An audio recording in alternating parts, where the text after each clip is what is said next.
नए फॉर्मूले के मुताबिक आपको बेसिक सैलरी तथा दा मिलाने के बाद उसे आपकी जितनी भी सर्विस रही है उससे गुणा करना है तथा 70 से भाग दे देना है। यह सुप्रीम कोर्ट के नए फैसले के आधार पर बताया जा रहा है। एम्प्लॉयज पेंशन स्कीम कर्मचारी पेंशन योजना के तहत निजी क्षेत्र में काम करने वाले कर्मचारी अपनी अधिक पेंशन के लिए एक ऑप्शन को चुनते हैं, परंतु अब इसके समय को 26 जून 2023 तक बढ़ा दिया गया है। अधिकारियों के पास अभी भी समय है कि वे पुराना पेंशन प्लान चुनें या फिर नया पेंशन प्लान। किस में उन्हें अधिक लाभ होगा? आपको बता दें, कर्मचारी ज्यादा पेंशन के ऑप्शन को भी चुन सके हैं क्योंकि यह उनके लिए फायदेमंद साबित हो सकता है। कर्मचारी जब रिटायर हो जाएंगे तो उनको एक मुश्त राशि प्राप्त करने के लिए इस स्कीम का चयन करना होगा। एम्प्लॉयज पेंशन स्कीम क्या है? भारत सरकार द्वारा नया कानून 1995 में निजी क्षेत्र में काम करने वाले अधिकारियों के लिए शुरू किया गया था। इस कानून को शुरू करने का उद्देश्य निजी क्षेत्र में काम करने वाले अधिकारियों को पेंशन प्रदान करना है। जिस समय सरकार ने इस नए नियम को बनाया था तो उस समय एम्प्लॉयज पेंशन स्कीम में 6,500 रुपये राशि तक का अधिकतम योगदान होता था। इसमें बता दें, जो कर्मचारी की मूलभूत सैलरी होती है तथा डीए का जो कुल पेंशन फंड है वह 8.33% में योगदान करने में छूट दिया जाता है। ईपीएस पेंशन ऐसे पा सकते हैं। यदि आप अपने रिटायरमेंट होने के पश्चात पेंशन पाना चाहते हैं तो आप इसके लिए एचआर डिपार्टमेंट से भी कांटेक्ट कर सकते हैं। इसके अलावा यदि आप ईपीएस से अधिक पेंशन के लिए पंजीकरण करना चाहते हैं तो इसके लिए आपको ईपीएफओ की ऑफिशियल वेबसाइट पर जाकर अपना स्वयं का पंजीकरण करना होगा। जब आप ईपीएफओ की वेबसाइट पर जाएंगे तो वहां पर आपको दो ऑप्शन नजर आएंगे। यदि वर्ष 2014 से पहले अधिकारी रिटायर हो जाता है तथा वह इस योजना के तहत अधिक पेंशन योजना के ऑप्शन को सेलेक्ट करना होगा, और यदि कर्मचारी नौकरी कर रहा है तो वे अन्य दूसरे ऑप्शन को चुन सकते हैं। ईपीएस पेंशन फंड कैलकुलेट कैसे करें? यदि आप ईपीएस पेंशन फंड कैलकुलेट करना चाहते हैं तो सबसे पहले हम आपको उदाहरण के तौर पर बताएंगे, जैसे यदि आपकी जो सामान्य सैलरी तथा दा 15,000 रुपये है तथा आपने इस नौकरी में 35 वर्ष की सर्विस को पूरा किया है तो आपको इन दोनों को गुणा करना है। गुणा करने के बाद जो भी संख्या निकलेगी उसे आपको 70 से भाग देना है, जिसके बाद आपके पास 10,000 की संख्या प्राप्त होगी, अर्थात आपको हर महीने में ईपीएस पेंशन 10,000 रुपये मिलेगी। आपको बता दें, इस योजना में सुप्रीम कोर्ट द्वारा इसके नियमों में बदलाव किए गए हैं। इसमें आपको 5 वर्ष की जो पेंशन सैलरी के आधार पर कुल औसत निकालकर पेंशन को फिक्स किया जाएगा। नए फॉर्मूले से मिलेगी ईपीएस पेंशन। नए फॉर्मूले के मुताबिक आपको बेसिक सैलरी तथा दा मिलाने के बाद उसे आपकी जितनी भी सर्विस रही है उससे गुणा करना है तथा 70 से भाग दे देना है। यह सुप्रीम कोर्ट के नए फैसले के आधार पर बताया जा रहा है। यदि आपकी मूलभूत सैलरी दा से अधिक है तो जो आपकी कर्मचारी पेंशन होगी वह भी अधिक ही होगी।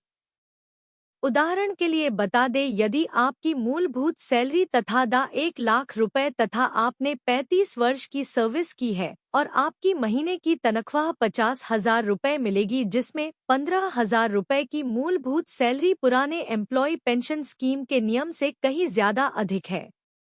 हरियाणा के हजारों ईपीएस पेंशन धारकों के लिए अच्छी खबर, अब इन रिटायर्ड कर्मियों को भी मिलेगी पेंशन। गत लगभग 10 वर्ष पूर्व सरकार द्वारा पब्लिक सेक्टर एचएमटी फैक्ट्री सहित बीसीडब्ल्यू सूरजपुर सीमेंट फैक्ट्री सहित विभिन्न कॉरपोरेशन, निगमों, बोर्ड आदि से रिटायर्ड हुए हजारों कर्मियों की बंद की गई वृद्धावस्था सम्मान भत्ते चंडीगढ़ चंद्रशेखर धरणी गत लगभग 10 वर्ष पूर्व सरकार द्वारा पब्लिक सेक्टर एचएमटी फैक्ट्री सहित बीसीडब्ल्यू सूरजपुर सीमेंट फैक्ट्री सहित विभिन्न कॉरपोरेशन, निगमों, बोर्ड आदि से रिटायर्ड हुए हजारों कर्मियों की बंद की गई वृद्धावस्था सम्मान भत्ते की बहाली के लिए संघर्ष कर रहे शिवालिक विकास मंच प्रदेश अध्यक्ष एवं पूर्व चेयरमैन हरियाणा सरकार एडवोकेट विजय बंसल का संघर्ष अब रंग लाया है।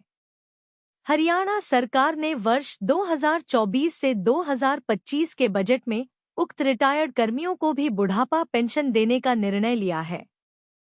एडवोकेट विजय बंसल ने बताया कि लगभग 10 वर्ष पूर्व प्रदेश सरकार ने विशेषकर कालका विधानसभा क्षेत्र सहित जिला पंचकूला के एचएमटी फैक्ट्री के रिटायर्ड कर्मियों शाहिद प्रदेश के हजारों कर्मचारियों को मिलने वाली बुढ़ापा पेंशन को बंद कर दिया था, जबकि उक्त कर्मचारियों को किसी प्रकार की कोई सरकारी या गैर सरकारी पेंशन नहीं मिलती। उनको केवल कर्मचारी भविष्य निधि ईपीएफ का मामूली सा लाभ प्राप्त करने वाले वरिष्ठ नागरिकों को वृद्धावस्था सम्मान भत्ता का लाभ प्राप्त करने से बाहर रखा गया था, जबकि उक्त कर्मचारियों को ईपीएफ पेंशन प्रति माह 3,000 से आधी मिलती है। विजय बंसल ने बताया कि अब सरकार ने उक्त पेंशन भोगियों को लाभ प्रदान करने के लिए वृद्धावस्था सम्मान भत्ता योजना में संशोधन करने का प्रस्ताव रखा है, ताकि उन बुजुर्गों को इसका लाभ मिल सके जिन्हें सरकार और ईपीएफ पेंशन द्वारा भत्ते का कुल योग 3,000 प्रति माह या समय पर संशोधित की जाने वाली वृद्धावस्था सम्मान भत्ते के बराबर की पेंशन मिलता हो। इस संशोधन से प्रदेश के हजारों बुजुर्गों को लाभ मिलेगा। अब कालका क्षेत्र के सभी रिटायर्ड एचएमटी कर्मचारी, बीसीडब्ल्यू सूरजपुर सीमेंट फैक्ट्री के कर्मचारी, निगम और बोर्ड के पूर्व कर्मचारी अब वृद्धावस्था पेंशन के लिए आवेदन कर सकेंगे। विजय बंसल ने बताया कि एचएमटी कर्मचारी का कर्मचारी भविष्य निधि फंड्स कटता था और उसकी एवज में उन्हें नामात्र 1,500 से 2,000 रुपए तक ही ब्याज पेंशन के रूप में मिलता था। इसके अलावा ऐसे भी कई एचएमटी कर्मचारी हैं जिनका भविष्य निधि में कोई फंड्स नहीं था, उन्हें ना तो ईपीएफ का ब्याज मिल पा रहा था, नहीं सरकारी वृद्धावस्था पेंशन मिल पा रही थी। वह बड़े आर्थिक तंगी से गुजर रहे थे। कई एचएमटी कर्मचारी पेंशन की इंतजार करते हुए इस दुनिया को अलविदा भी कह चुके हैं। जो बुजुर्ग बच्चे हैं उनके लिए भी यहाँ रोजगार का कोई साधन उपलब्ध नहीं है। विजय बंसल ने बताया कि उक्त कर्मचारियों की पेंशन बहाली के लिए उन्होंने मुख्यमंत्री संबंधित विभाग के मंत्री अधिकारियों को कई बार ज्ञापन भी दिए और वर्ष 2022 में कोर्ट में एक जनहित याचिका भी दायर की थी, लेकिन देर से ही सही काम से कम बुजुर्गों को उनका अधिकार अब जाकर मिला है। ईपीएस से आपको कितनी मिलेगी पेंशन? जानिए कर्मचारी पेंशन योजना से जुड़ी जरूरी जानकारियां। यदि आपको ईपीएफ और ईपीएस के बारे में ज्यादा जानकारी नहीं है या फिर आप इन दोनों के बीच का अंतर नहीं जानते, तो आज हम आपको इससे जुड़ी जानकारी के बारे में बताने जा रहे हैं। क्या है ईपीएस? कर्मचारी पेंशन योजना ईपीएस एक रिटायरमेंट स्कीम है। इसको ईपीएफओ द्वारा मैनेज किया जाता है। इस योजना से संगठित क्षेत्र ऑर्गेनाइज्ड सेक्टर में काम कर चुके रिटायर्ड कर्मचारियों को फायदा मिलता है। बता दें कि जो कर्मचारी 58 वर्ष की आयु में रिटायर हो चुके हैं वे इस योजना का लाभ उठा सकते हैं। हालांकि इस योजना का लाभ केवल उन्हीं कर्मचारियों को मिलेगा जिसने कम से कम 10 साल तक नौकरी की हो। ऐसा जरूरी नहीं कि ये नौकरी अपने लगातार ही की हो। बता दें कि ईपीएस को 1995 में लॉन्च किया गया था। इस योजना में मौजूदा और नए ईपीएफ सदस्य भी शामिल हो सकते थे। नियोक्ता कंपनी और कर्मचारी दोनों ही ईपीएफ फंड में कर्मचारी की सैलरी में से 12% का समान योगदान करते हैं। बता दें कि कर्मचारी के योगदान का पूरा हिस्सा ईपीएफ में जाता है और नियोक्ता कंपनी के शेयर का 8.33% कर्मचारी पेंशन योजना ईपीएस में और 3.67% हर महीने ईपीएफ में जाता है। जानिए योग्यता शर्तों के बारे में। कर्मचारी पेंशन योजना ईपीएस के तहत लाभ प्राप्त करने से जुड़ी शर्तों के बारे में जानिए निम्नलिखित जानकारियां।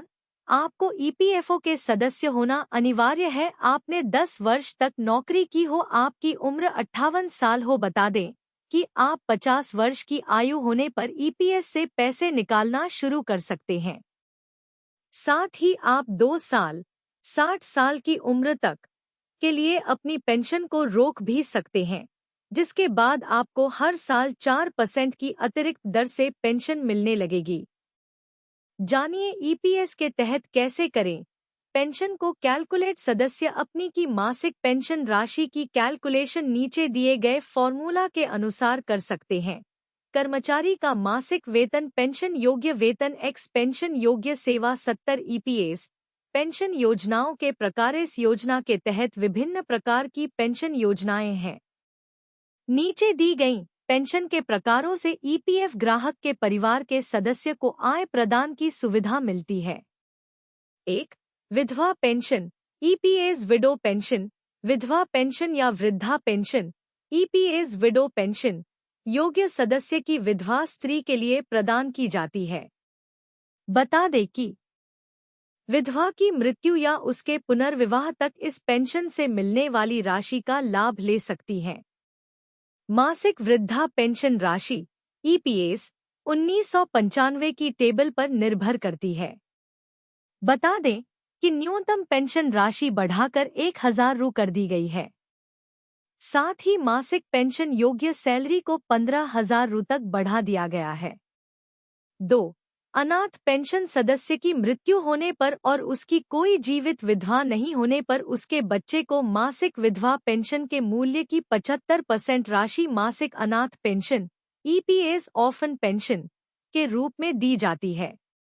यह सुविधा बड़े से छोटे क्रम में 2 जीवित बच्चों के लिए ही होगा। 3. बाल पेंशन सदस्य की मृत्यु हो जाने पर परिवार में जीवित बच्चों के लिए मासिक बाल पेंशन ईपीएस चाइल्ड पेंशन दी जाती है। इस पेंशन को बच्चे के 25 वर्ष तक पूरे होने तक दिया जाता है। ऐसे करें अपने ईपीएस अकाउंट का बैलेंस चेक। सदस्य अपने ईपीएस खाते का बैलेंस ईपीएफ पासबुक के जरिए जान सकते हैं। साथ ही आप ईपीएफ पासबुक पोर्टल पर भी अपना यूएएन और पासवर्ड का डालकर अपने अकाउंट में लॉगिन करने के बाद पासबुक डाउनलोड भी कर सकते हैं।